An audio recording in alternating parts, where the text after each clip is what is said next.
Happy Dhanteras. इस part के starting में बूदा जियांग घर के अंदर जाते हुए जांग एर्गो से कहता है, ये टूटा हुआ घर ऐसी ताकत रखता है जो इविल एनर्जी को सप्रेस कर सकता है।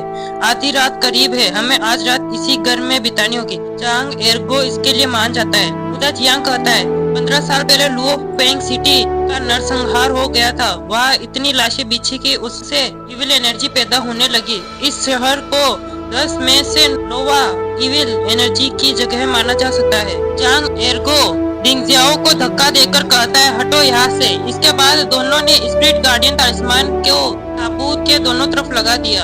आधी रात गुजरने के बाद जांग एर्गो ने डिंगजियाओ से कहा, तुम ताबूत वाले, आज रात पहरा तुम्हें देना है। आधी रात गुजर गई है, यह सोचकर ढीले मत हो जाने, नहीं तो मैं तेरी टांगें तोड़ दूंगा। घर के अंदर जाने के बाद बूदा जियांग डिंगजियाओ के बारे में जांग एर्गो को बताता है, जिसे सुनकर वह हैरान हो गया और कहता है, सदियों में एक बार मिलने वाला टैलेंट। बूदा जियांग आगे कहता है, उसने 7 साल की उम्र में अपनी स्पिरिचुअल फाउंडेशन बना ली और उसे स्पिरिट गार्डियन ब्यूरो में विशेष रूप से भर्ती कर लिया। उसे बहुत देखभाल से पाला गया था, जिससे हम और तुम बस ईर्ष्या कर सकते हैं। लेकिन अभी इसकी हालत किसी आवारा कुत्ते के बराबर है। यह पूरी तरीके से बेकार है। एक वेस्ट स्पिरिचुअल एम्ब्रियो के साथ इसका शरीर भी कमजोर है।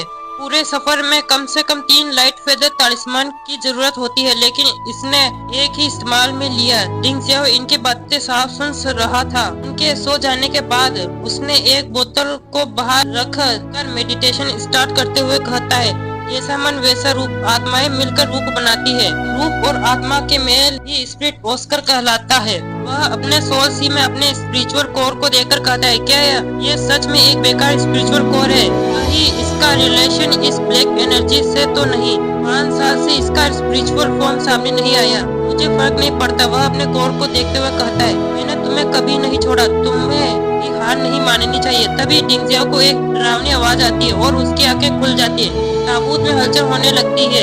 बच्चे, मेरे बच्चे, मुझे भूख लगी है। और उस ताबूत के तालिस्मान इरेज हो जाते हैं। इससे डिंगजियाओ घबरा जाता है। अगला पार्ट जल्दी आएगा, लाइक सब्सक्राइब कर लो।